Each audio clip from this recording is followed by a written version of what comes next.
Bonjour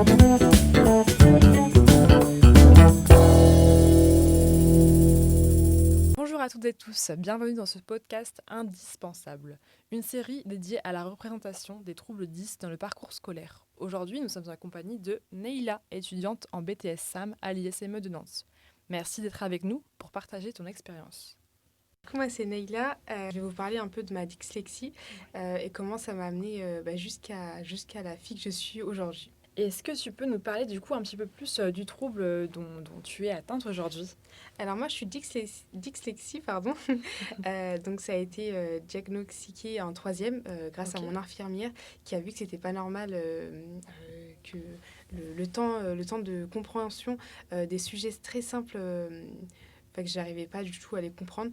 Donc elle a pris le temps pendant 1 mois avec moi pour du coup m'accompagner, pour faire les démarches auprès d'une orthophoniste. Donc j'ai trouvé une orthophoniste avec ma maman. Suite à ça, du coup, l'orthophoniste a pu constater que j'étais dyslexie au niveau 4. Du coup, c'était très intense pour mes cours et mes compréhensions en fait, de cours. Suite à ça, du coup, le collège a pris en compte et pour le brevet, j'ai eu un aménagement. J'ai eu, par exemple, un exemple d'aménagement, j'avais une dictée à trous. Moi, j'avais une dictée à trous. C'était super simple pour moi. Ils étaient là pour m'accompagner. Ensuite, je suis passée au lycée. Donc, j'ai fait j'ai fait un bac pro Agora. Un bac pro Agora, c'est tout ce qui est assistante administrative, pardon. Du coup, ça s'est super bien passé aussi parce qu'ils étaient là en fait pour m'accompagner. Donc j'ai présenté les démarches que j'ai fait auprès de l'orthophoniste. Ils m'ont accompagnée, ils ont mis en fait en place des évaluations aménagées, des tiers-temps par rapport à mes évaluations. Ils faisaient des points avec moi tous les 3 mois pour voir en fait l'évolution, pour voir mes attentes et pour faire un bilan par rapport à mes cours. Ils ont mis aussi en place des méthodes de révision que je pouvais du coup faire à la maison. Voilà. Ensuite, pour mon bac, j'ai eu du coup de l'aménagement. Moi, il faut savoir que j'étais une personne, je travaillais beaucoup. Donc, ils ont vu que je travaillais beaucoup. Ils ont pris en compte aussi mon sérieux et mon investissement pour mon bac. Donc, pour mon bac, en fait, ils m'ont apporté une assistante qui me reformulait les questions. Donc, j'étais dans une classe à part. Donc il y avait une personne qui me reformulait les questions. Elle était là pour m'accompagner. J'avais le droit de faire des pauses. J'avais aussi tout ce qui était compréhension de texte aussi. On avait beaucoup de sujets de texte et j'avais du mal à comprendre les textes. Donc elle m'aidait aussi pour la compréhension de texte. J'avais donc un tiers-temps. Voilà. J'avais le tiers-temps, c'est le classique. C'est ça, le tiers-temps, est incroyable. Hein. En fait, on stresse moins. On se dit pas, on doit finir à 17h, oh là là, comment je vais faire, et la panique totale, non.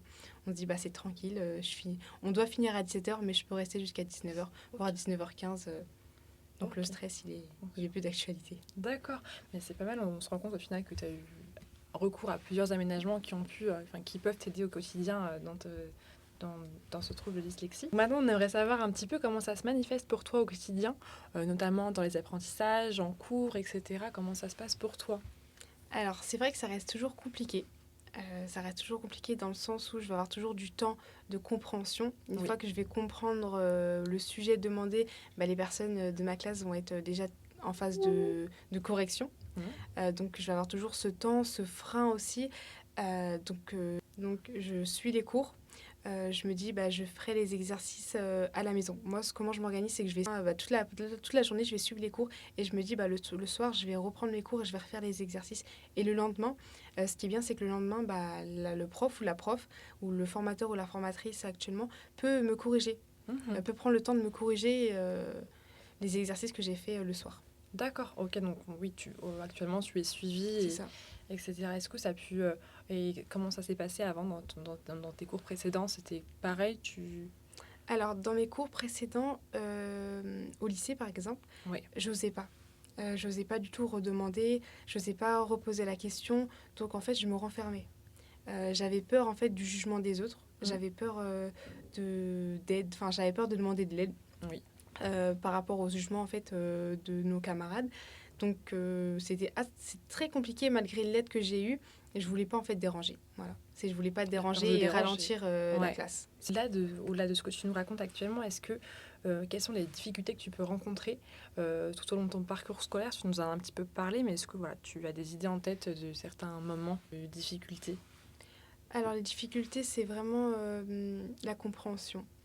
Il faut savoir que moi, je ne vais pas comprendre la même chose que tout le monde peut comprendre. Le texte, je vais le comprendre différemment, ou il faut que je le relise 3, 4, voire 5 fois. Il faut que quelqu'un me le lise à voix haute pour que je le comprenne. Donc c'est ça, en fait, mes freins, vraiment la compréhension de texte, le temps d'adaptation, le temps de m'adapter aux questions. Ok. Est-ce que tu peux nous ressortir quelques expériences marquantes que tu as pu avoir, positives ou négatives, durant ce parcours que tu as pu un peu nous exposer? Alors, pour les expériences marquantes, plutôt négatives, c'est que moi, je suis une personne, je suis très, très curieuse, je suis très... je veux tout de suite participer à tout, je suis très motivée, j'aime trop l'école.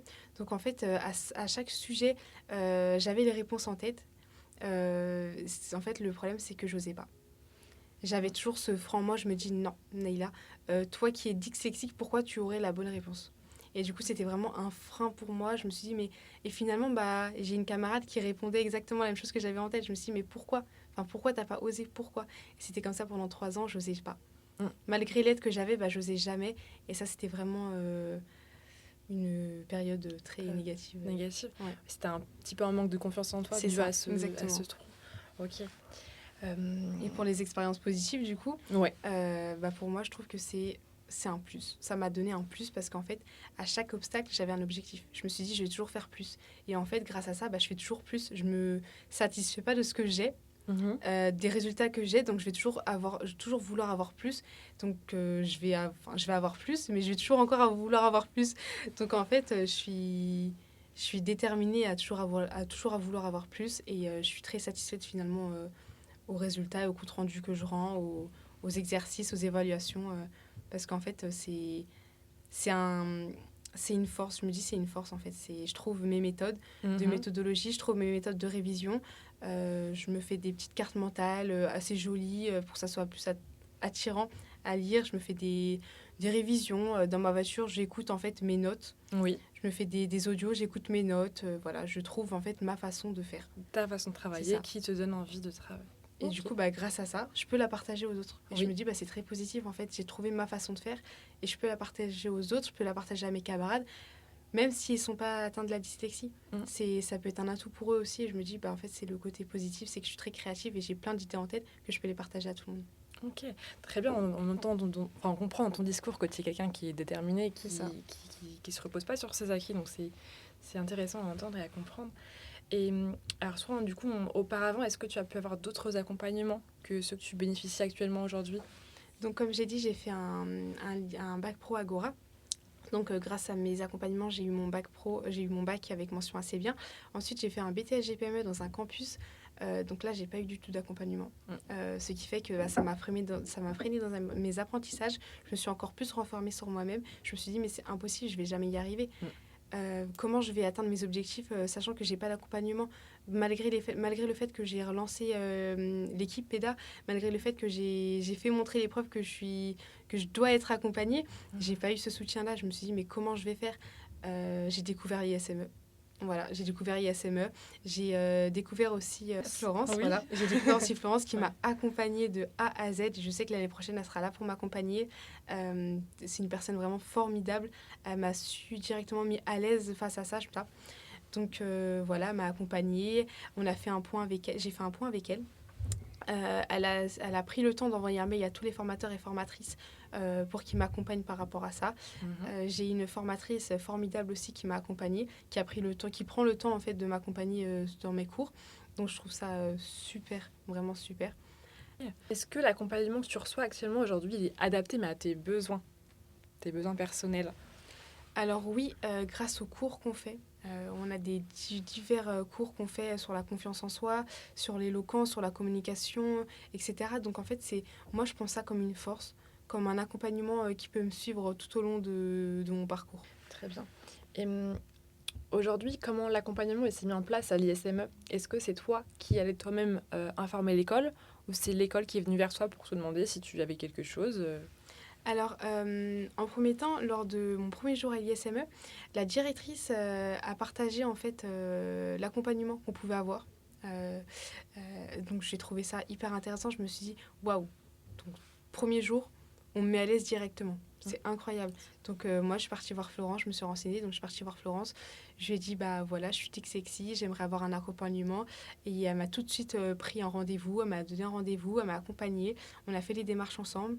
Et elle m'a aussi communiqué les démarches qu'on allait avoir au mois de septembre 2025. Ok. Donc, ouais. Eh bien top, est-ce que tu aurais un message à nous faire passer pour finir et puis un message à nos auditeurs? Bah alors déjà, merci. Merci à toi. Je trouve ça toujours agréable de parler de ça, même si au début, bah, j'avais honte. Voilà, j'avais honte. Et en fait, le message que je souhaite passer, c'est de ne pas avoir honte, de trouver sa force par rapport à ça et de se donner des objectifs et d'en parler. C'est toujours intéressant d'en parler parce que du coup, si on n'en parle pas, personne ne va savoir. Ah, c'est sûr. Voilà, c'est un handicap, ouais, c'est un handicap invisible, donc personne ne va savoir. Je trouve ça toujours intéressant d'en parler et de rien lâcher. Les personnes qui sont atteintes de dyslexie, ne pas abandonner. Faut pas abandonner, faut pas se renfermer sur soi-même. On est des personnes comme tout le monde. Oui. Au contraire, il faut la prendre comme une force. Moi, la dyslexie, je prends ça comme une force et je me dis, bah, c'est ça qui va me faire, qui va me permettre d'avancer demain. Ok, bah, très bien, je te remercie pour ton message et puis pour ce discours qui est fort intéressant et agréable à écouter. Si vous êtes concerné par un trouble 10, n'hésitez pas à vous rapprocher de Florence Dereau pour mettre en place un accompagnement adapté. Merci à toutes et tous pour votre écoute et à très bientôt dans un nouvel épisode indispensable.